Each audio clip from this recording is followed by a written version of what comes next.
অন্য কাউকে বিয়ে করতাম তাও আপনাদের প্রবলেম থাকতো, আমি আমার হাজবেন্ডের ভাইকে বিয়ে করেছি এটাতেও আপনাদের প্রবলেম আছে। অনলাইনে নারী উদ্যোক্তা আলবিয়া সম্প্রতি তিনি তার আপন বাসুরকে বিয়ে করেছেন, আর জানি চলছে সোশ্যাল মিডিয়াতে তুমুল আলোচনা ও সমালোচনা। আর এসব আলোচনার মুখোমুখি আলবিয়া হয়ে ওঠে ক্ষিপ্ত। তিনি লাইভে এসে নিজের সমস্ত কথা তুলে ধরলেন। হ্যাঁ ভিউয়ার্স, তাহলে আর দেরি না করে চলুন শুনে আসি লাইভে আলবিয়া কি বলছে। তাড়াতাড়ি কিভাবে ভুলা গেল ভালোবাসার মানুষকে। আপনারা কি দেখতেছেন দুই ভাইয়ের চেহারা সেম? ফার্স্ট অফ অল দুই ভাইয়ের চেহারা সেম দেখতেছেন। আমি যদি অন্য কাউকে বিয়ে করতাম তাও আপনাদের প্রবলেম থাকতো, আমি আমার হাজবেন্ডের ভাইকে বিয়ে করেছি এটাতেও আপনাদের প্রবলেম আছে। আমি আমার ডিসিশন নেওয়ার মতো এতটুকু কেপেবল আমি হয়েছি, এতটুকু এজ আমার হয়েছে যে আমি তাকে বিয়ে করবো কি করবো না। মানুষের প্রবলেম, ঘরের মেয়ে ঘরে থাকা একটা প্রবলেম। আর যদি আমি আজকে যদি এই ফ্যামিলিতে বিয়ে না করে অন্য ফ্যামিলিতে বিয়ে করতাম তাহলে কি হতো আপনারা বলতেন তার সাথে আমার পরকীয়া ছিল, এন্ড হচ্ছে গিয়ে আমি আর আমার সবাই মিলে আমরা তাকে মেরে ফেলছি, এন্ড আমার শ্বশুরবাড়ি ওয়াজ রাইট। এখন আপনি যে ব্লেমটা করতেছেন, যেখানে যার ছেলে মারা গিয়েছে তার বাবা রাজি, যেখানে আমার যার ভাই মারা গেছে সে রাজি, যেখানে যার হাজবেন্ড মারা গিয়েছে সে রাজি, স্পেশালি যেটা বাচ্চা যার চাচাকে তারা একসেপ্ট করে নিয়েছে তারা রাজি। আপনারা কে রে ভাই? আপনারা কে? ভালো ভিউ কামাইছেন, আমি জীবনেও চাই নাই এসব কন্ট্রোভার্সির মধ্যে পড়তে। ভালো তো আপনাদেরকে আমি স্পেস করে দিয়েছি, অনেক বড় স্পেস করে দিয়েছেন, লাখ লাখ টাকা কামাইছেন না? এখন এই টাকাগুলো একটু হজম করেন, করে আপনারা আপনাদের মতো থাকেন, এন্ড আমাকে আমার মতো বিজনেস করতে দেন। আমার সেকেন্ড ম্যারেজ এটা হতে পারে, আমার হাজবেন্ডের কিন্তু এটা সেকেন্ড ম্যারেজ ছিল না। সো মানে সে তার বংশের একমাত্র ছেলে, সে সবচেয়ে আপনারা ভাসুর বলতে গিয়ে মনে করতেছেন যে তার বয়স 40-50-এর কাছাকাছি। তারা দুই ভাই আমার আনায়া আমায়া যেরকম 11 মাসের ছোট বড়, এদের ডিফারেন্সও 1.5 বছরের ছোট বড়। সো ভাসুর বলতে গেলে এটা সম্পর্কে ভাসুর দেখাচ্ছে, বাট তারা কিন্তু দুই ভাই 1.5 বছরের ছোট বড়। সো মাথায় রেখে কথাগুলো বলবেন। ওকে, সো তাদেরকে স্ক্রিনশট এটা আমি একটু দেখে ফেলি। এটা হচ্ছে কি নিউডিশ কালার। হ্যাঁ, নিউডিশ কালার। আমার মধ্যে যদি এত রং থাকতো আমি এখন হানিমুনে থাকতাম, আমি কাজ করতে আসতাম না, রাইট?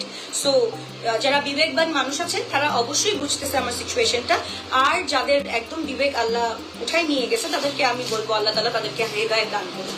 স্পেশালি যারা ভিউ কামানোর জন্য এরকম করতেছে তাদেরকে বলবো আল্লাহ আপনাদেরকে হেদায়েত দান করুন। ঠিক আছে, একটা মানে থাকে না রাস্তা থেকে উঠে আসা একটা জিনিস, আর একটা সম্ভ্রান্ত পরিবারের মেয়েকে নিয়ে কথা বলা আরেকটা জিনিস। সো একটু বুঝে শুনে কথাগুলো বলবেন, ঠিক আছে? খুবই মানে এটা অলনা সাডেন হয়ে গিয়েছে, অলনা সাডেন। হ্যাঁ, আমার জিনিস আমি বলেছি, আমার জিনিস, আমার ঘরের জিনিস আমি সবার সামনে তুলে ফেলেছি। দ্যাট টাইম অ্যাকচুয়ালি কি বলবো, আমি একদম ভয়ে ছিলাম।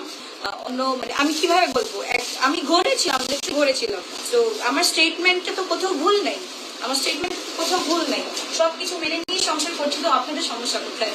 যা ভালো লাগবে তাদেরকে স্ক্রিনশট দিয়ে। আমার যেহেতু সমস্যা নাই, আমি যেহেতু এই ফ্যামিলির মধ্যেই আছি, তো আপনাদের মনে হয় না সমস্যা থাকার কথা। কম্প্রোমাইজ আর স্যাক্রিফাইস বলে একটা জিনিস আছে। সো আপনারা যারা বুঝবেন না তারা বুঝবেনই না। একবার আপনারা যারা কমেন্ট করতেছে তাদের নিশ্চয়ই হাজব্যান্ড অনেক ফ্রাস্ট্রেটেড, নিজেরা অনেক ফ্রাস্ট্রেটেড, তারা একবার বলতেছেন একবার নিজেদের আমার সিচুয়েশনে এসে তারপর বলেন কেন কি হচ্ছে না হচ্ছে। আল্লাহ না করে এরকম হোক। যারা ভালো আছেন আমি অবশ্যই চাবো তাদেরকে ভালো থাকতে, আর আপনারা আমাকে খারাপ করুন না। মানে এইরকম টক্সিক অ্যান্সার যাতে আমার মুখ থেকে না বের হয়, আল্লাহ তাআলার কাছে আমি সবসময় দোয়া করি কখনো যাতে টক্সিক অ্যান্সার আপনাদের জন্য না বের হয়। তাদেরকে স্ক্রিনশট দিয়ে আমরা ইনবক্স করি। আমারটা আমি বলেছি, আমারটা আমি নিয়েছি, আপনাদের তো না। আমি তো তাদের নামে বদনাম করে তো আমি অন্য জায়গায় চলে যাইনি। আমার ফ্যামিলিতে আমি চলে আসি। আপনাদের কি ভাই বোনের মধ্যে ঝগড়া হয় না? আপনাদের কার মধ্যে ঝগড়া হয় না? সো আমার মধ্যে যেটা করেছি আমি ওইটাতে আবার শুধরে আমি আবার চলে আসছি। আমি সরি বলতেছি, তো শেষ, মুখ থেকে বের হয়ে গেছে সব সত্যি কথা, আর বলবো না তো, শেষ তো হয়েই তো গেল, ঘরের মেয়ে ঘরেই আছি, আর কি সমস্যা আছে আপনাদের বলেন? আমার যেহেতু কোনো সমস্যা নাই এই ফ্যামিলির সাথে থাকতে, তো মনে হয় না আপনাদের কোনো সমস্যা? এত মানে আমার বিয়েটা কেন এত জাঁকজমক ভাবে হয়েছে?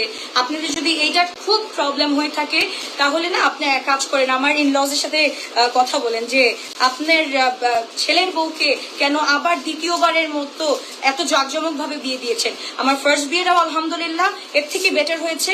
আমার সেকেন্ড বিয়েটা, তাদের যেহেতু ফার্স্ট ছেলে মানে একমাত্র ছেলে, তাদের বিয়েটা আমার হাতে নাই, তাদের বিয়েটা তাদের হাতেই ছিল। তারা যা করেছে তারাই করেছে, আমার কিছু করার ছিল না। তো যার ভালো লাগবে দ্রুত অনেকটা ডান করে ফেলি, খুব সুন্দর ব্লু কালারের মধ্যে। এন্ড সবাই জাস্ট পিক দেখে জাজ করতেছেন, কেউ ভিডিওতে দেখেন, মানে ভিডিও তো এখন আসেই নাই, যদি আসতে হলে দেখতেন আমার মেয়েরা কত হ্যাপি ছিল, আমার সবাই কত হ্যাপি ছিল, এটা আপনারা ভিডিও আসলে দেখতে পারবেন, ডোন্ট ওয়ারি, ঠিক আছে? স্পেশালি মা হয়ে দেখান আগে, ফার্স্টে মা হয়ে দেখান, তারপর এসে কথাগুলো বলেন। আর যারা ফ্রাস্ট্রেটেড আছেন, যাদের লাইফে কোনো কাজ নাই, ফেসবুকিং ছাড়া, স্ক্রল ডাউন ছাড়া কোনো কাজ নাই, তাদেরকে আর কি বলার আছে? আল্লাহ হেদায়েত দান করুক আপনাদেরকে। কিছু মানুষ বলছে এই আলবিয়া আজকে কি করবে, আলবিয়ার সামনে বিয়ে, আলবিয়ার সামনে বিয়ে করে জামাই নিয়ে টাকা নিয়ে যত টাকা ক্যাশ করে সবাই জুস করে চলে যাবে। কই দাঁড়ায় আছি না, কাজ করতেছি না, পাগল সব মানুষ।